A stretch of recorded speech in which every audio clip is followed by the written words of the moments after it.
Magandang umaga po sa inyong lahat. So ngayon nandito tayo sa Book of John. Unang aklat ni Juan, chapter 2. Kung maalala po ninyo kahapon, nandoon tayo sa chapter 1 at ayun ay ang tungkol sa salitang nagbibigay buhay at tungkol sa mamuhay tayo sa liwanag. Ngayon dito sa chapter 2 po ng Book of First John chapter 2, ang nakasulat naman po dito ay si Kristo ang ating tagapagtanggol. So napakalinaw po na meron tayong tagapagtanggol ay ang Panginoong Hesus. So pakinggan po natin, and before that, manalangin po muna tayo.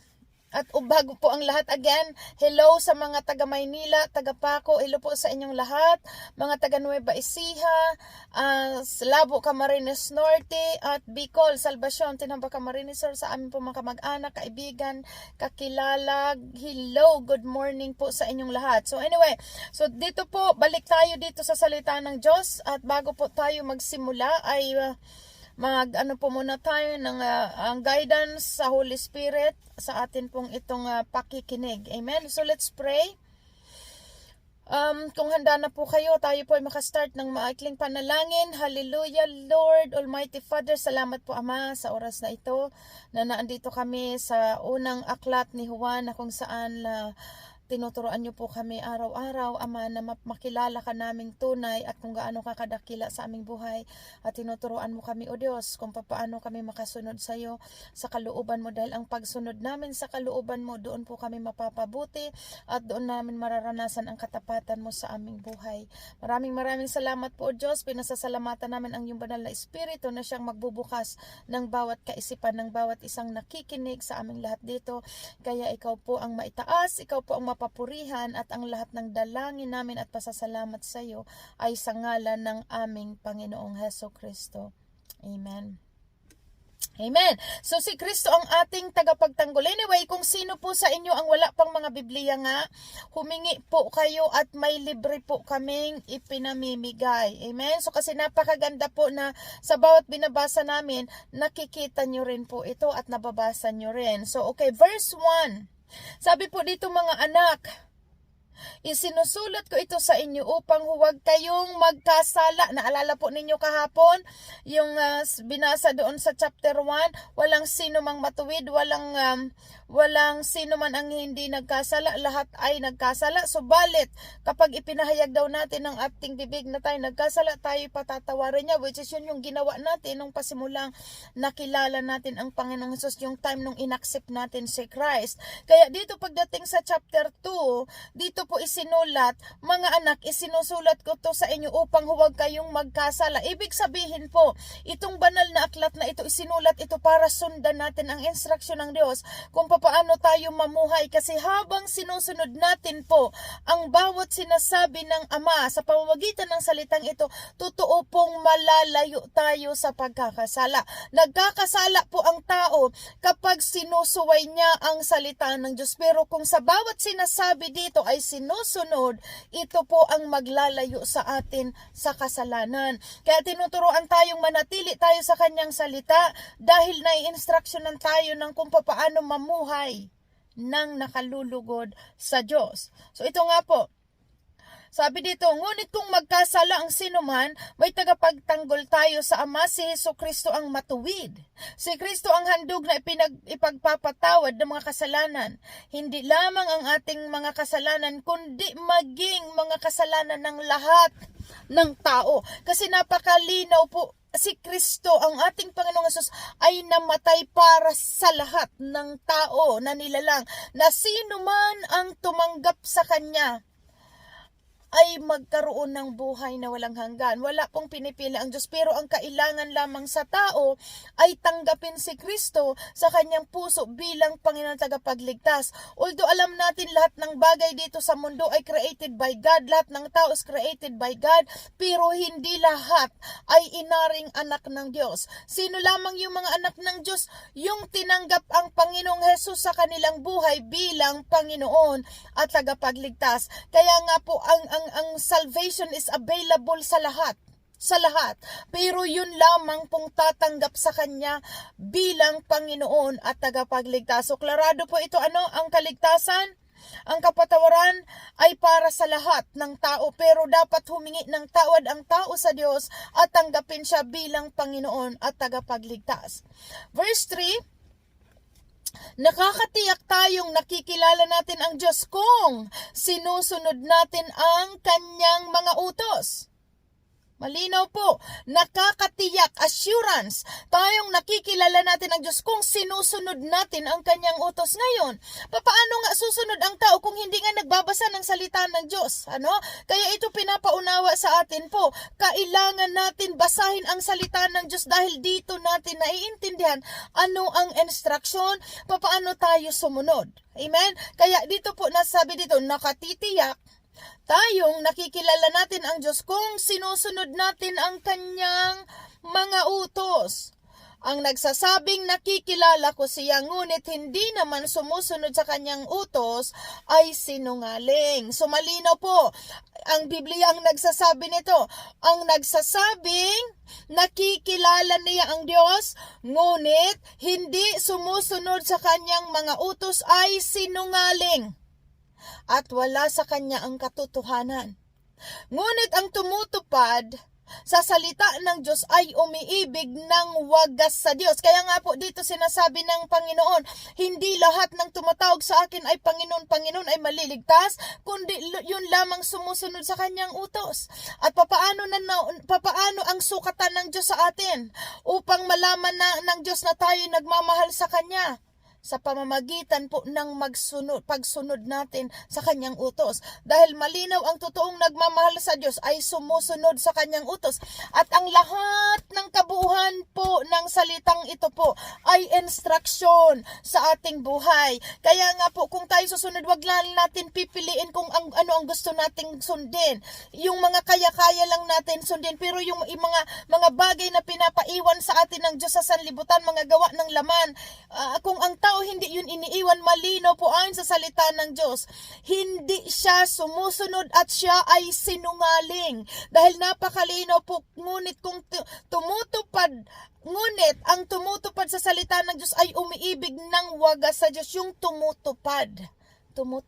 Yan po. Kaya nga hindi tayo pwedeng pumili lang kung ano lang ang gusto nating piliin.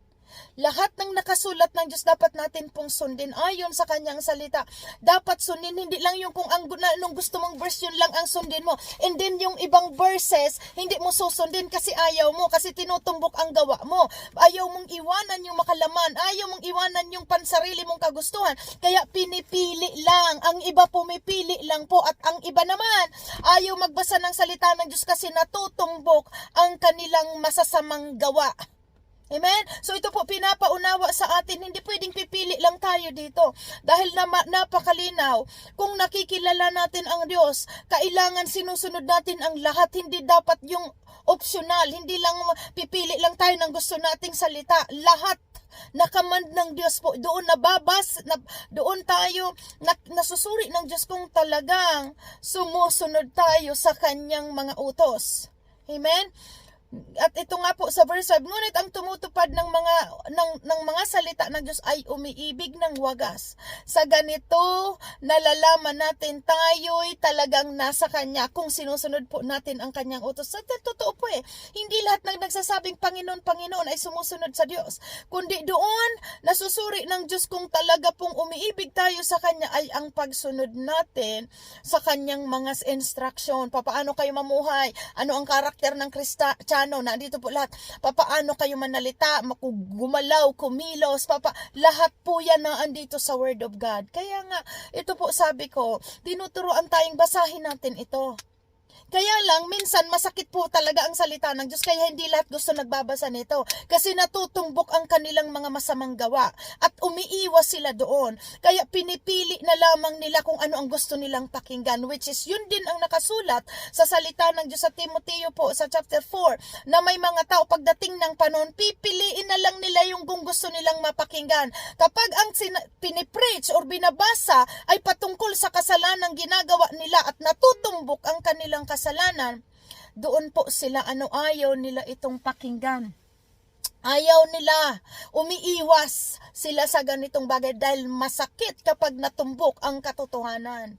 Amen? So pero ang katotohanan ang nagpapalaya sa atin. Kaya habang binabasa natin ang Word of God, nauunawaan natin na talagang sa pagbabasa pa lang natin na andito ang Banal na Espiritu na kumakausap sa atin kung ano ang mga diferensya ng ating spiritual na pamumuhay. At dito tayo napapabanal kapag sinusunod natin ang bawat sinasabi ng Panginoon sa pamamagitan ng salitang ito. So malinaw po.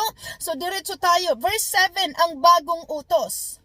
Mga minamahal, hindi isang bagong utos ang isinusulat ko sa inyo, kundi ang dating utos na nasa inyo sa simula pa. Ito'y ang mensaheng narinig na ninyo, ngunit maituturing na isang bagong utos ang isinusulat ko sa inyo. Sapagkat napapawi na ang kadiliman at lumiliwanag na ang tunay na ilaw.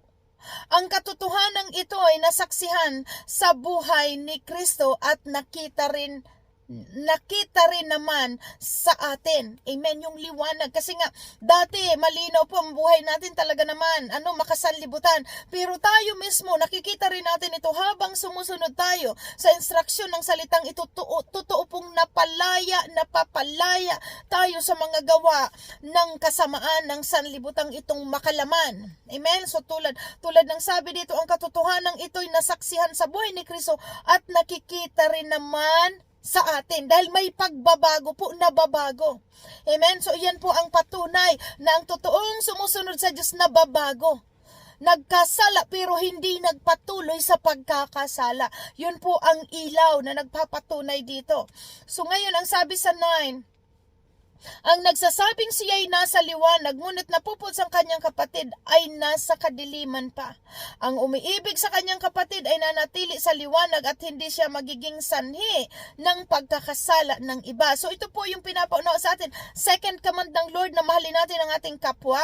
Kaya yung tinutukoy dito, kung may mga kagalit-galit ka dyan, tapos ikay nagsasabing Kristyano pero naiinis ka sa iyong kapatiran, may mga kinaiinisan kang tao, malinaw po dito, siya ay nasa kadiliman pa. Kaya tinuruan tayong magpatawad dahil malinaw pinaunawa sa atin ng salita ng Diyos, ang kaaway natin ay hindi tao, kundi ang kaaway natin ay ang espiritu ng kadiliman na umiiral sa isipan ng taong wala din sa Panginoon. Kaya tinuruan tayo, mahalin mo ang iyong kapwa gaya ng iyong sarili. Ibig sabihin, akayin natin sila, tayo maging good example para sa kanila dahil malinaw po ang mga taong wala pa sa Panginoon, sila'y nasa sakop ng espiritong kumikilo sa sanlibutan kaya sila nagiging masama. Which is tayo noon, ganun tayo, hindi tayo nakakakilala sa Panginoon. Kaya kung wala tayong pakundangan, kung galit sa atin ang kapwa, galit mas lalong galit tayo. Pero noong binago tayo at pinaunawa sa atin ang salita ng Diyos, doon natin naintindihan na hindi nila nag-alam ang kanilang ginagawa. Itong mga gumagawa ng masama sa atin, hindi nila alam ang ginagawa dahil nga sila'y nasa ilalim ng espiritong umiiral sa sanlibutan. Dahil ang laban dito sa lupang ito po, hindi ito laban ng laman at dugo, kundi ito labang spiritual. Amen? So naintindihan po natin, kaya tinuruan tayo dito na mahalin mo ang iyong kapwa. Okay? Verse 10, ang umiibig sa kanyang kapatid ay nananatili sa liwanag at hindi siya magiging sanhi ng pagkakasala sa iba. Ibig sabihin, hindi ka magiging sanhi ng anumang kaparaanan, hindi ka magiging sanhi ng pagkakasala ng inyong kapwa. Hindi ka pwedeng dahilan na ikaw ang naging tukso sana kaya nagkasala ang iyong kapwa.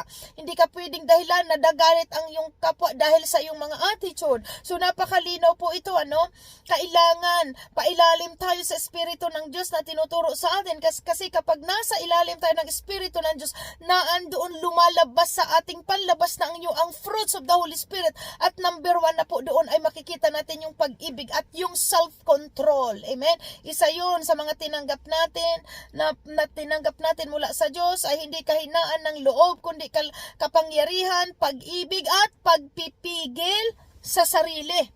Kaya nga, ang gusto mo nang magalit, napipigilan ka, may nag-uudyok sa'yo na banal na espiritu, huwag kang magalit. Kaya nakukontrol natin ang ating sarili. That's the fruits of the Holy Spirit na tinanggap ng taong sumusunod sa Diyos. Amen? So ito po, verses 11, ngunit ang napuput sa kanyang kapatid ay nasa kadiliman pa. Lumalakad siya sa kadiliman at hindi niya nalalaman ang pupuntahan sapagkat binulag siya ng kadiliman. So ibig sabihin, yan po ang mga taong hindi talaga nagpapasakop sa kalooban ng Diyos. Verse 12, sumusulat ako sa inyo mga anak sapagkat pinatawad na ang inyong mga kasalanan alang-alang sa kanyang pangalan. Amen? Pangalan nino? Pangalan ng Panginoong Hesus. Sumusulat ako sa inyo mga ama sapagkat kilala ninyo siya na sa simula pa't siya na. Sumusulat ako sa inyo mga kabataan sapagkat nagpagtagumpay na ninyo ang masama. Uulitin uli dito sa 14, pakinggan nyo po. Sumusulat ako sa inyo mga anak sapagkat kilala ninyo ang Ama. Kung makita po natin doon sa una, sumusulat ako sa inyo sapagkat pinatawad na. Dito naman sa 14, sumusulat ako sa inyo mga anak sapagkat kilala ninyo ang Ama. Sumusulat ako sa inyo mga ama sapagkat kilala ninyo siya na sa simula't pat siya na. Yan po, tingnan natin doon sa dati. Sumusulat ako sa inyo ama sa 12 sapagkat kilala niyo siya simula na siya na. So inulit-uli po dito sa verse mula sa verse 12 hanggang 14 inulit na naman. Ano po na sinabi dito, sumusulat ako sa inyo ang mga ama sapagkat kilala ninyo na ninyo siya na sa simula't pa siya na. Sumusulat ako sa inyo mga kabataan sapagkat malakas kayo, nananatili sa inyo ang salita ng Diyos at napagtagumpayan na ninyo ang masama. Which is yung doon sa una sa verse 12, sumusulat ako sa inyo sa kabataan sapagkat napagtagumpay na ninyo ang masama. It's the same thing po, inulit lang muli. No? Kasi pinapaunawa sa atin ang bagay na to, inuulit uli. Verse 15, huwag ninyong ibigin ang sanlibutan o ang mga bagay na nasa sanlibutan. Ang umiibig sa sanlibutan ay hindi umiibig sa Ama. Ang lahat ng nasa sanlibutan, ang pagnanasa ng laman, ang pagnanasa ng mga mata, at ang mga pagmamalaki sa buhay na ito ay hindi nagmumula sa Ama, kundi sa sanlibutan. Mawawala ang sanlibutan at ang lahat ng mga bagay na pinagnanasaan ng mga tao, ngunit ang mga sumusunod sa kalooban ng Diyos ay mabubuhay magpakailanman. So dito po sa part na to, pinaunawa sa atin ng lubos, ulit-ulit sa chapter by chapter, iba't ibang books, na wag natin ituon ang ating mga sarili sa mga bagay na nandito sa sanlibutan. Although nandito tayo sa mundo, pero tingnan nyo po na bago ang ating kaisipan. Although nagtatrabaho tayo, nagninegosyo tayo, pero hindi na ang motibo natin na kung baga noon na magpasasa sa sanlibutan ito, kundi po katulad ng paunawa sa atin na kumilos tayo upang pagpalain, hindi para sa ating mga sarili, kundi para makatulong sa kapwa at makakilos po tayo na kumbaga andoon able tayo financially na kumilos ng kumilos, humayo ng humayo, magbili ng mga Bible dahil sa provision ng Diyos. So yun po, doon na ituon ang ating mga sa isipan sa panahon na itong nabuksan po ang ating pagkaunawa na ang mga bagay dito sa sanlibutan ay iiwanan lahat. Kaya kung tayo ngayon nagsusumikap, nagtatrabaho, nandoon, sabi ko nga, may nagninegosyo pero hindi tulad ng dati na ang gusto natin na nagbili na kung ano-ano mga makarangyaan. Subalit yan, kung tayo pinagpapala ng Diyos, ginagamit po natin ito upang maparangalan ang Diyos at magamit tayo na makakilos at makaakay na marami ang makarinig ng salita ng Diyos. So ganun po ang nabago, naturuan tayo. Dati gusto nating magpayaman dito sa sanlibutan, pero nung naturuan po tayo, salamat sa Diyos, pinagpapala tayo ng Diyos at ang pagpapalang iyon ay ginagamit natin upang makakilos tayo sa kanya, paglilingkod sa Kanya. Amen?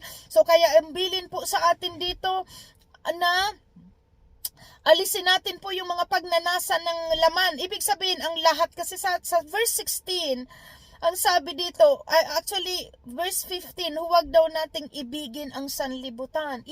Pag-ibig. Ibig sabihin, tulad nga po ng nabasa natin nung nakaraan, ang pera ay hindi masama. Ano po? Ang nagiging masama kapag inibig na ang pera. At yun ang nagiging sanhi ng pagkakasala ng tao kapag ang pera na ay inibig. Katulad ng sinasabi po dito, kapag inibig ng tao ang lahat ng sasanlibutan, yun po ay masama kasi iiwanan din lang ang mga naandito. Useless, kung sabi nga doon sa sulat na ano po natin nadaanan, mapasa iyo man ang lahat dito sa sanlibutan. Kung mawawalan ka naman ng buhay na walang hanggan, walang kabuluhan, kasi mamamatay ang tao, lahat iiwanan ito, walang kabuluhan. Kung ang nasa iyo nga ang lahat ng bagay, pero napunta naman sa impyerno ang iyong kaluluwa. So itong pinapaunawa sa atin, huwag ninyong ibigin ang sanlibutan o ang mga bagay na sa sanlibutan. Ang umiibig sa sanlibutan ay hindi umiibig sa Ama. Kinakalas tayo mga desire natin noon. Inalis tayo ng desire. Sa pamamagitan ng pag-aaral natin ng salita ng Diyos, na intindihan natin ang lahat, na mas higit ang naandoon sa buhay na walang hanggan kumpara sa mga nakikita natin dito sa paligid. Mas the best po ang inilalarawan ng kalangitan na mababasa natin sa kasaysayan ng pahayag. Mas the best ang nandoon kumpara dito sa mga temporaring nasa lupa. Kaya tinuturoan tayo, ilayo natin ang ating pansin sa mga bagay na ito dahil dito lagi natatrapo ang tao. Sa pamamagitan ng pag-ibig sa sanlibutan, mga pagnanasa ng mata, lahat ng pagnanasa ng laman, lahat pong ito po ang naglalayo sa Diyos at sa tao. Natatrap. Ang ibig sabihin, nahatak ng gawa ng sanlibutan. Kaya imbis na mag-church, hindi na nag-church. Imbis na naandyan, nagiging tagapaglingkod, hindi na dahil masyadong abala na sa sanlibutan. So kaya po, ito tinuturuan tayo, huwag nating ibigin ang mga bagay na nasa sanlibutan, yung mga pagnanasa ng laman, pagnanasa ng mata, at ang pagmamalaki sa buhay na ito ay hindi nagmumula sa Ama kundi sa sanlibutan. At pinapaunawa uli sa atin, 17, mawawala ang sanlibutan at ang lahat ng bagay na pinagnanasaan ng tao, ngunit ang sumusunod sa kalooban ng Diyos ay mabubuhay magpakailanman. Yun yung pinakakatalinuhan, karunungan nagmumula sa Diyos. Mas piliin nating kalugdan tayo ng Diyos kisa pagnasahan natin ng pagnasan, ang mga pagnanasa ng mata, pagnanasa ng laman, dahil yun po ang naglalayo sa atin sa buhay na walang hanggan. Amen? Sa eternal life. So ngayon, verse 18. Ang kaaway ni Kristo. Pakinggan natin, sinong kaaway ni Kristo? Tingnan po natin, mga anak. Ito na ang huling panahon. Tulad ng inyong narinig, darating ang kaaway ni Kristo. Ngayon ay marami nang lumilitaw na mga kaaway ni Kristo, kaya't alam nating malapit na ang wakas. Kahit na sila'y mga dati nating kasamahan, ang mga taong iyon ay hindi na natin tunay na kasama.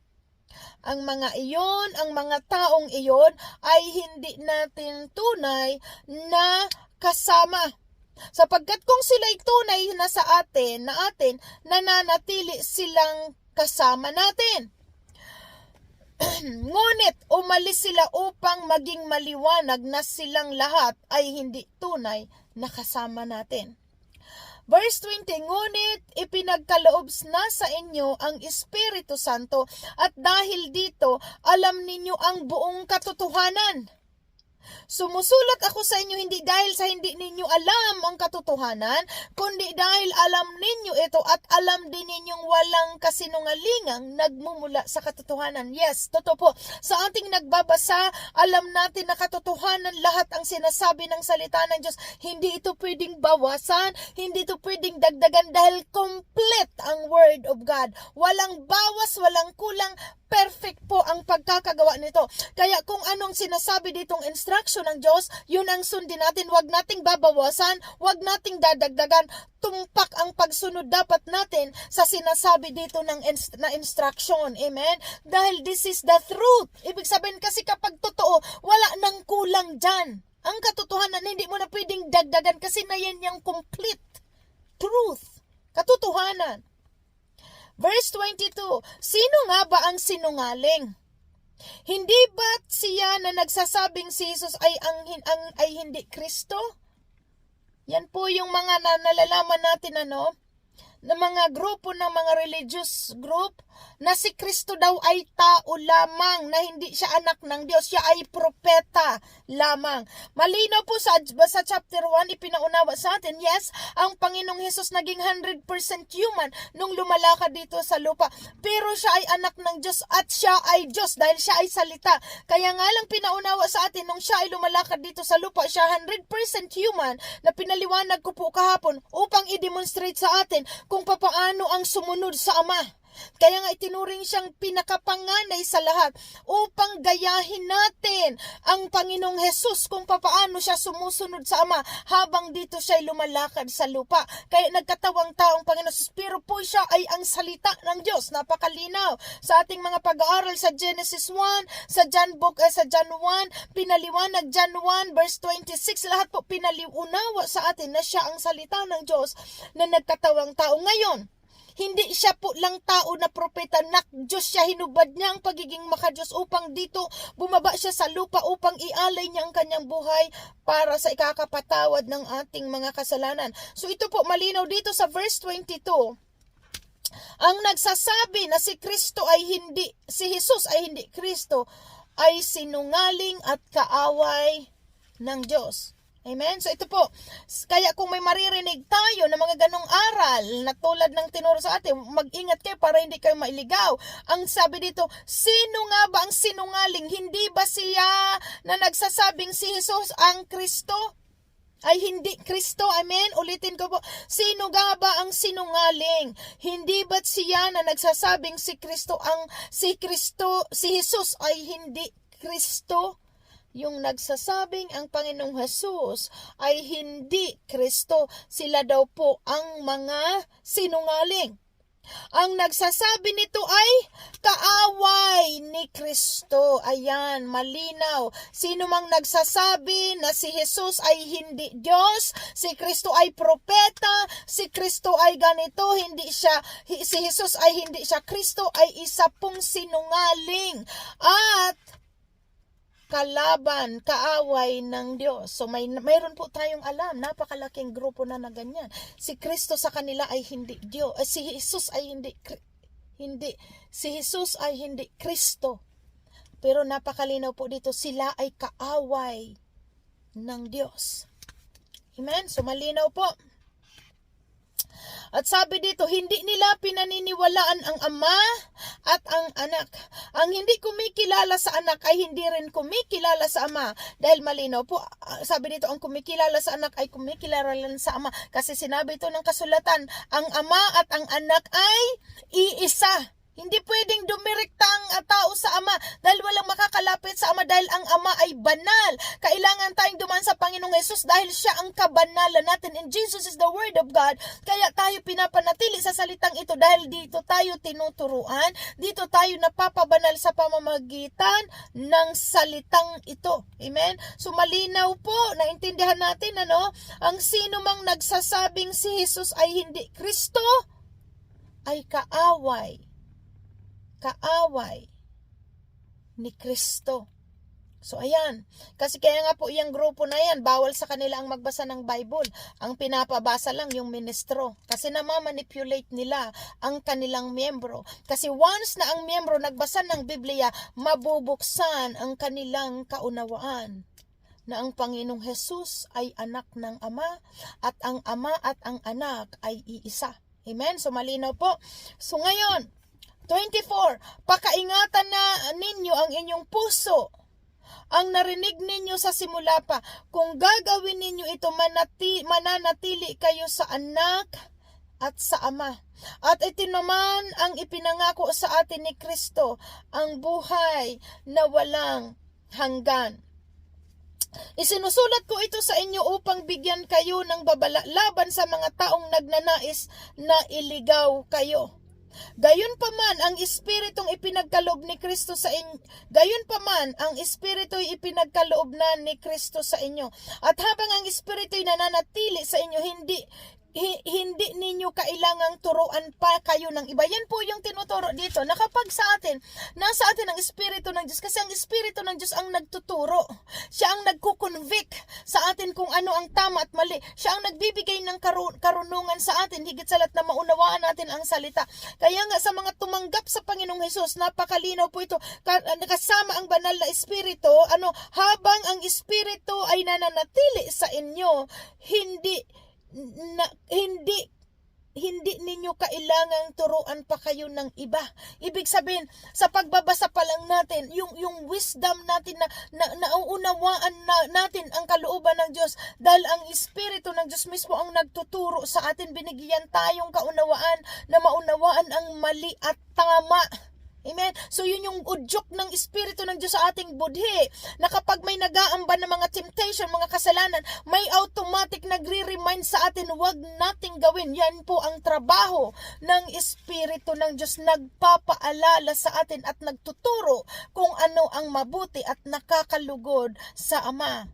So sabi dito, ang Espiritu ang nagtuturo sa inyo tungkol sa lahat ng bagay. Lahat ng itinuturo niya ay totoo at walang bahid na kasinungalingan, at tulad ng itinuturo ng Espiritu, manatili kayo kay Kristo. Amen. So ito po napakalinaw, klarado ito sa atin, na kapag ang tao nasa ilalim ng Espiritu ng Diyos, which is we know what is the fruits of the Holy Spirit, His Spirit, kapag naandun tayo, yun po, nakakagawa tayo ng tama, nasusundan natin ang kalooban ng Diyos, dahil ang Espiritu ng Diyos ang nag-uudyok. Pero ang mga tao na binulag na ng kadiliman, hindi na nila naririnig ang udyok ng Espiritu ng Diyos, kaya akala nila ang ginagawa nila tama pa, pero wala na kasing naririnig, pinatigas ang puso. At ito po ang talagang patuloy natin hinihingi, ang kahabagan ng Diyos, na patuloy tayong kahabagan na marinig palagi ng lahat sa atin ang koreksyon ng Holy Spirit, dahil malinaw kapag ang ginagawa natin oppose sa salita ng Diyos, napakalinaw, hindi yun galing sa Diyos, at kumbaga hindi nakikinig sa udyok ng banal na Espiritu, kaya patuloy siyang gumagawa ng masama. Ang nakakatakot, kapag inawanan na ito ng banal na Espiritu, wala ng conviction ang tao, kaya yung dati niyang buhay ay lalo pang naging masahol katulad sa dati. Yun po ang pagtuturo sa atin dito. May palatandaan tayo na kapag nasa atin ang kaligtasan ng Diyos, may tatak tayo ng Espiritu ng Diyos, at alam natin ang karakter ng Holy Spirit, na painaunawa po sa atin. Kaya napakalinaw po dito, ang Espiritu ang nagtuturo sa inyo tungkol sa lahat ng bagay. Lahat itinuturo niya ay totoo at walang bahid na kasinungalingan, at tulad ng itinuturo ng Espiritu, manatili kayo kay Kristo. And again, who is Christ? Jesus is the Word of God. Kaya lagi nating sinasabi, magbasa kayo. Basahin nyo ang alaklat na ito, dahil manlinaw, magagawa natin ang lahat ng bagay sa pamamagitan ni Kristo Jesus, at siya ang nagbibigay sa atin ng kalakasan na mapagtagumpayan ang lahat ng bagay dito sa sanlibutan. Dahil habang binabasa natin ito, nagiging fresh sa ating isipan ang reminder ng Holy Spirit. Ano ang mga bagay na magpaparumi sa inyo?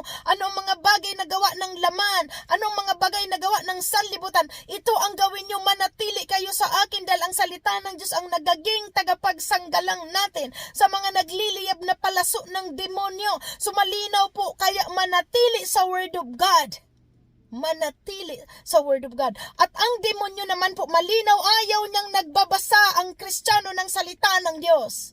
Ang daming gagawin ng demonyong distraction para lang ma-off sa Word of God ang tao. Kasi kapag ang tao po, ang believer, nananatili sa salita ng Diyos, hindi po nakakaaser ang gawa ng demonyo, dahil nabubulgar ang kanyang mga lihim na mga gawa.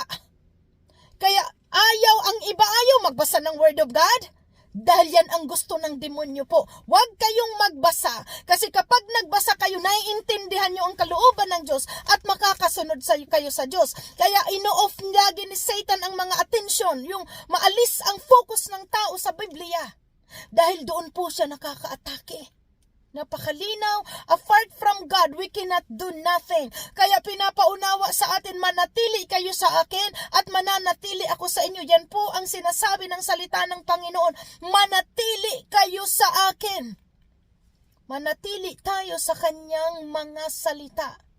Sino po ang laging talunan? Sino ang laging nadideceive ng kaaway? Yung hindi nananatili sa Word of God. Dahil doon umaatake ang kaaway sa isipan ng tao. Malinaw po sa ating pag-aaral. Inaatake ng kaaway ang isipan ng tao kasi once na ang isipan ng tao empty patungkol sa makalangit na bagay. Kapag ang isipan ng tao punong-puno ng mga isipin na makasanlibutan, doon nakakaatake ang kaaway. At kung ano ang iniisip ng taong makasanlibutan, ganun ang kanyang ginagawa. Kaya tinuruan tayo ng Word of God, punuin nyo ang inyong isipan ng patungkol sa mga langit na bagay, mga banal, patungkol sa salita ng Diyos, mga himno, mga papuri sa Diyos. Kasi kapag ganun po, filled tayo ng Word of God, walang puwang ang gawa ng sanlibutan. Amen? Kaya kung binabasa natin ito daily, binabasa araw-araw, napupunuan tayo ng paalala ng mga reminders ng Holy Spirit, kaya hindi nakakasingit ang dyablo. Kaya po, paulit-ulit namin itong sinasabi, kayo na patuloy nagbabasa, alam ninyo ang kapangyarihan ng salitang ito sa inyong buhay, nararanasan nyo ang tunay na kapangyarihan, at kayo naman na ayaw makinig na magbasa ng salita ng Diyos, alam ninyo ang inyong kahinaan na hindi ninyo mapagtagumpayan, dahil malinaw po sa salita ng Diyos, wala kayong magagawa, hindi nyo mapagtatagumpayan ang gawa ng laman, ang mga pitan ng makalaman at mga makasanlibutang gawain sa inyong kaparaanan. It's only God, ang salita ng Diyos po ang makapagpapalakas sa atin. Kaya kitang-kita natin sino ang nananagumpay at sino ang laging bagsak sa laman, bagsak sa sanlibutan, dahil hindi pinapakinggan ang instruction ng Diyos, na dito lamang po makukuha ang instruction ng Diyos at kapangyarihan. Amen? So napakalinaw po. Kaya nga mga anak, manatili kayo sa Kanya upang panatag ang ating loob sa muling pagparito niya. Ibig sabihin kasi ito po ang nagpapabanal sa atin, ang salita ng Diyos. Panatag. Dahil daily tayong nare-remind sa mga nagbabasa, daily nare-remind tayo, layuan mo yan, wag yan, dito manatili kang banal, dapat ikaw kasi tumatawag kang ama, ang ama mo ay banal, dapat kang magpakabanal. Pinaunawa po ito sa atin araw-araw, amen? Manatili kang banal kasi kung nakipag-isa ka kay Kristo, si Kristo ay banal. Wag mong sabihin tao ka lang nagkakasala, wag mong sabihin tao ka lang nandito sa mundo. Usapan po yan noong tayo hindi pa nakakakilala kay Kristo. Pero ang usapan ngayon, nakipag-isa ka sa banal, dapat kang magpakabanal. Dahil kung sino ka, kanino ka nakipag-isa, siya ang sumasakop sa iyo. Kaya kung nakipag-isa kay Kristo, ibig sabihin sakop ka ni Kristo. Kaya nawawala sa iyo ang mga bagay na makalaman at makasanlibutan. At ito po ang naipaunawa sa atin ng salita ng Diyos. Tunay na mapapabanal tayo sa pamamagitan ng salitang ito kung susundin natin at panampalatayanan natin na tayo nakipag-isa na kay Kristo. Wala nang dating pagkatao, tayo ay bago na. Amen? So iyan po ang ipaunaw kasi napakalinaw. Hindi mo pwedeng sabihin Kristiyano ka, patuloy kang nagkakasala. Hindi pwedeng sasabihin mong nakipag-isa ka kay Kristo kasi hindi sasama si Kristo sa mga gawa ng iyong makalaman. Hindi mo pwedeng sabihin na you are with Christ and continuous kang gumagawa ng makasanlibutan dahil hindi mo pwedeng kalad ka rin si Kristo sa mga kasamaan. Napakalinaw, kaya ito po pinaunawa sa atin ang salita ng Diyos. Kung ikaw nakipag-isa kay Kristo, ikaw ay bago ng nilalang. Wala nang dating pagkatao, kay bago na dahil siya po ang nangingibabaw sa atin, dahil siya ang may kapangyarihan sa atin. Siya ang nagbabago sa atin. Kaya tayo mismo, makikita natin ito sa ating mga sarili. Totoo nga, ang salitang ito ng Diyos ang nagbabago sa ating buhay. Kaya patuloy naming ini-encourage at manatili kayo sa salita at makikita nyo po ito sooner or later, makikita nyo na hindi nagsisinungaling ang salita ng Diyos at makikita nito ang kapangyarihan sa iyong buhay at ikaw mismo, tayo mismo ang makikitang totoong may kapangyarihan ito. At kapag hindi naman nananatili ang tao sa salita ng Diyos, kita po natin ito, pabalik-balik yan sa kasalanan. Banal pag linggo, Lunes, Martes, Miyerkules, Biyernes, Sabado, nasa sanlibutan. Dahil napakalinaw, hindi kayang mapagtagumpayan ng tao sa sarili niyang kaparaanan ang mga kahinaan. Only God can, kung baga po, only God can change us, ano? Siya lamang ay may kapangyarihan magbago ng ating puso't isipan kapag nakababad tayo sa Word of God. Na andito ang kapangyarihan po at alam nyo po ito, kayong mga nagbabasa lagi, alam at nakita ninyo po ang kapangyarihan nito, kitang-kita natin ang kapangyarihan nito sa ating buhay. So, ito po nga, ulitin ko sa last, kaya nga, mga anak, manatili kayo sa Kanya upang maging panatag ang ating loob sa muling pagparito niya at nang hindi tayo mahiya sa Kanya sa araw na iyon. Kung alam ninyong si Kristo'y masunurin sa kalooban ng Diyos, dapat din ninyong malaman na ang bawat sumusunod sa kalooban ng Diyos ay anak ng Diyos. So kayo po ang makakapagsabi niyan sa inyong mga sarili na andito po ang salita ng Diyos, napakalino. Ito ang katotohanan. Kung sumusunod tayo sa kalooban ng Diyos, tayo ay mga anak ng Diyos. At ang pagsunod, tulad ng sabi ko po, hindi lang pinipili kung ano lang ang gusto mong piliin. Lahat ng sinasabi ng Diyos na sundin po natin. Amen? So, purihin ang Diyos. Diyan po ako nagtatapos. And glory to God. Hallelujah. Salamat po, Ama, sa mensahe mong ito sa amin. Salamat po dahil ikaw ang patuloy nagbubukas ng aming kaisipan kung paano kami maging banal at sumunod sa iyong kalooban. At tunay nga, O Diyos, nagagawa namin ito sa pamamagitan ng iyong kapangyarihan, ng iyong salita na aming pinanampalatayanan. Kaya pinupuri ka namin, pinasasalamatan sa pag-ibig niyo po sa amin dahil hindi niyo kami nilulubayan, hindi niyo kami pinababayaan. Lagi nyo kaming pinapaalalahanan sa pamagitan ng iyong banal na Espiritu na nagtuturo sa amin sa lahat ng bagay kung paano makasunod sa iyong kalooban. Kaya Lord, salamat po, Ama. Pinupuri ka namin, pinasasalamatan ka namin, at ang lahat ng pasasalamat namin ito ay sa ngalan po ng aming Panginoong tagapagligtas, ang aming Panginoong Heso Kristo. Amen. Amen. So God bless. Bye-bye. Hanggang next week po. God bless.